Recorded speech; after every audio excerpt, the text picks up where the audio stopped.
probably the only thing that I could criticize if they were to go for Eve. But anything else, it is really solid. Oh, no, they go Lilia. All right. Lilia has been a good counter against the Faramis. A very reliable source of damage that's a lot faster, a lot more rapid than other mages. Technically, it's like a stronger Jeeve with more survivability and shorter range, right? The fact that your skills are spammable and does damage, that's going to be an Edith though. It's going to be a full sustained strategy coming in from GEEK fam, man. They want to double down hard here and match the damage output, but against a Lilia, can they do so? They want to force these team fights. They already have a Faramis and an Estes, they have a Baksha. They want to go all in these front to backs. Now they have an Edith to try to lock them in place when they, BIGETRON, go for an engage on them. But man, there's so much sustain for BIGETRON Alpha. There's also so much consistent damage. We'll have to see how this plays out. Lineup rating favors the red robots. That is a big difference. Usually we don't really see 1.5 difference on a lineup rating, but it is what it is. GEEK fam a bit more one-dimensional, I would say, than BIGETRON Alpha.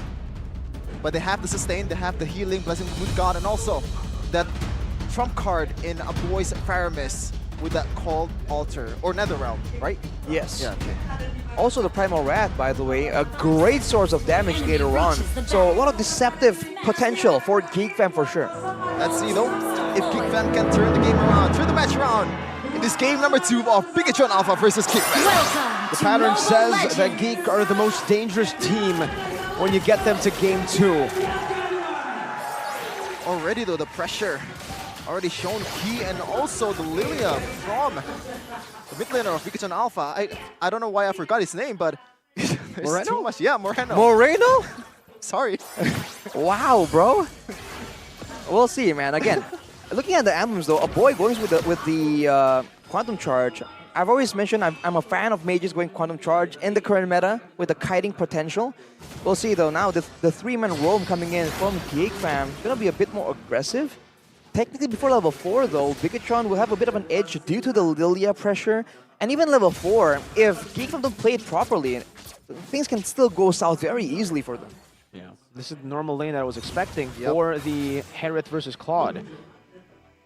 Looking at the emblems though by GamesMax, Marky and Beloyski with tenacity and agility. They want to be around the map, they want to have some tankiness, but Luke now gets jumped on.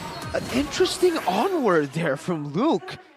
Superken now able to utilize the chaos to go onto a boy, gets out of the Stampede too, and Iman might actually find a solo kill. Completely bullied Marky now up top of the gold lane. Oh, boy gets back, that's another one. A boy forced to flicker out, 1 HP. Already a more disastrous early game for GEEK, and right now they might lose one. Oh my god, they might lose 2!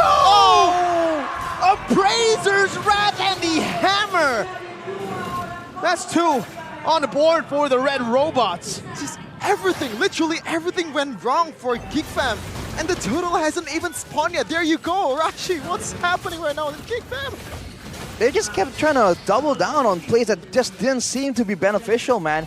The fact that they were so low down in the bottom lane and they stick around against a Terizla, against Supercan of the Fredrin. I mean, Lord JM had the flicker up as well. He could have very easily flickered for a double there. I don't know, GEEK fam just are not respecting the potential for BIGETRON to do a lot of damage with all these early games, sustainable and damage-heavy picks. The Terizla, mind you, does damage with missing HP as well. Boy, you can live with 1 extra HP bar, but BTR are happy to go and burst you down again. That's a purple buff steal, and Marky is trying to get what he can up top. Iman will rotate back up though, and it's still to beat red robots with 1,000 gold lead. They lost the 1v1 in gold lane. They lost even the 2v1. And that was Lord Jam against Beloyski and also Luke in early game so far, and they lost it. Mid pressure also lost it. So what are they looking for at this point? They have to wait for the mid game where the team fights have a bit more potential with the double sustain. You know, your base sustain is already so good. You need items so that you can actually do damage while being sustained by your hero's kit. That's the weakness of this comp right now, but now Hard Guard comes in for Superken. To the advantage of the Angela, Fredrin can do whatever he wants. Walks up to a Turtus Poisson's Hazel on the Baksha. No problemo. Out sustains him, takes him lower than he was, but he pops into regen and he gets back. So far, Luke So this is his debut on this hero. Edith, we haven't seen this hero for a while in the XP lane. Normally you want to play it in that roaming area, but I believe GEEK right now is 4-5 in match rate in standing. So if they were to lose this game, they're going to be down to 4-6. And right now, Arcue, the last place is... Oh my god, what? Pops in a battle mirror image. He checked it earlier with the first kill, but now it might actually be bad for them. Oh. Beloyski had to burn out a flicker. This is why I really don't like the Estes pick against especially heroes like Fredwin. You can get jumped on really, really easily and get burned down on that flicker. Even Hazel is looking mighty, you know, he's in trouble in the jungle area. They just lack damage right now, and so because they lack damage, they can heal back up from these big fights, but Key can also heal back members of BIGETRON, and the difference is BIGETRON have actual damage to swing around in these fights. Look at every single time there's a collision between 1 or 2 members from both these teams. GEEK fam almost always are pushed back, and they take very minimal amounts of damage. Look at what's going on right now. They were getting so much advantage before the hard guard was even a factor, by the way. So GEEK fam, they have to try and go for trades right here. Avoid fights, man. They're not there yet. I think they're lacking way more than just damage. At this point, they're kind of lacking the core fundamentals of the draft. They have no strong side. They have nothing to play with. They're just reacting now. The only guy you would expect to have a lead is the Baxia with how fast he can farm, but even then, Superken's leveling him. 2.2k gold lead in 5 minutes. The game looked much more horrendous for GEEK fam so far compared to what gold lead says. We're going to see here the item though from both teams. Enchanted Talisman finish for Moreno means more damage output, but more importantly, Necklace of Durance built up by Key.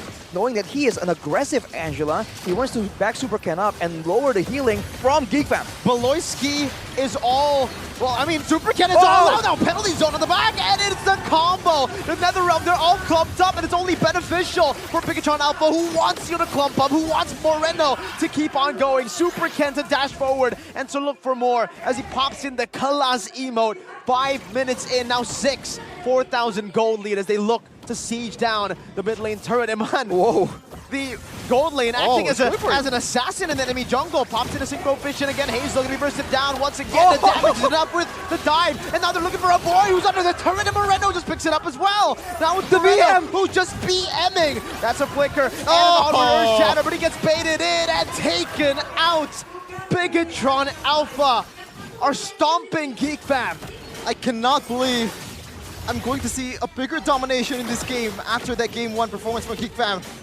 They're losing everything. 5k in 6 minutes is almost 1k per minute.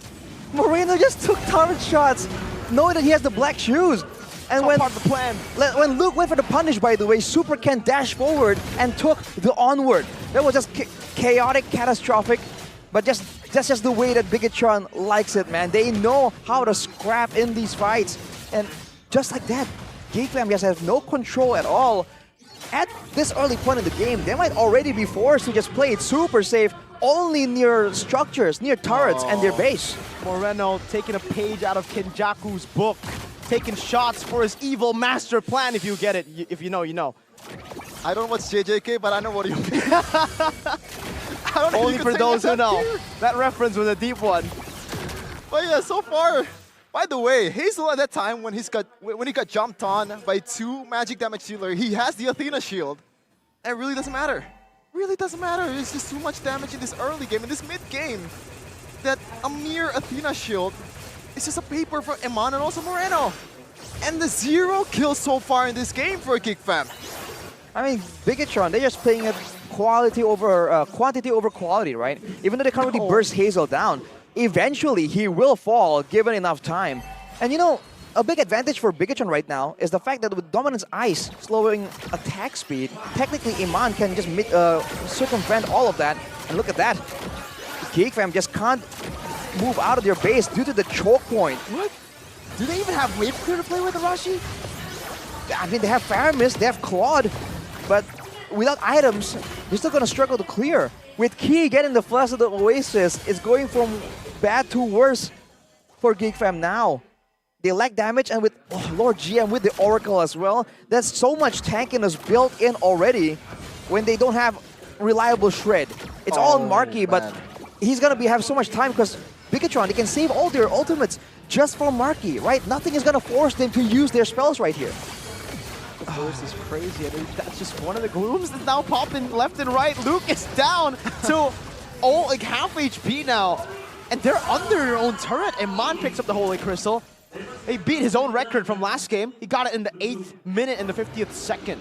A perfect time to shout out UBS Gold, ex-MPL Indonesia Season 13, as M1 are now, I believe, is top in the gold lead or gold standings for both teams, and this is gonna be a quick work, no contest whatsoever. I mean, what do they do? Now you don't. Man, that's a big amount of damage, man. That Starlium side really doing a lot of work for the Hermit. Wow, man. What can they do with a 9K gold lead for BIGETRON? The 9th minute of the game. GEEK fam, they're not coming out. It's like, you know, we were calling Iman out for not beating week 1 Iman. He might be trying to just beat that record, man. Oh, MVP things, man. The debut of Eman in MPL Indonesia has been nothing short of spectacular. As we can see the items here, and also the gold lead for each member of the team, Rashi. What do you see? Even the lowest one is 1,400.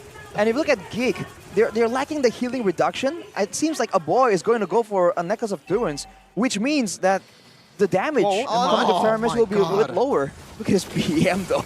He just walks up, and now Superken is going between, gets a 3-man taunt, and it's a penalty zone! It was a Mon force into Moreno's glooms, into everything! They even get a taunt down onto Marky, who is still able to survive, but look at the base turrets.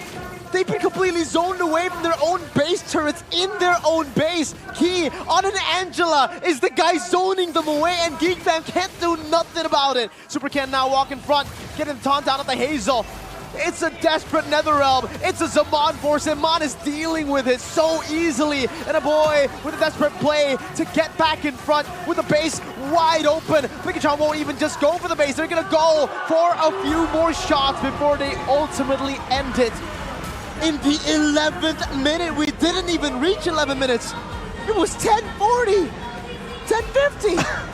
So I believe that is comfortable.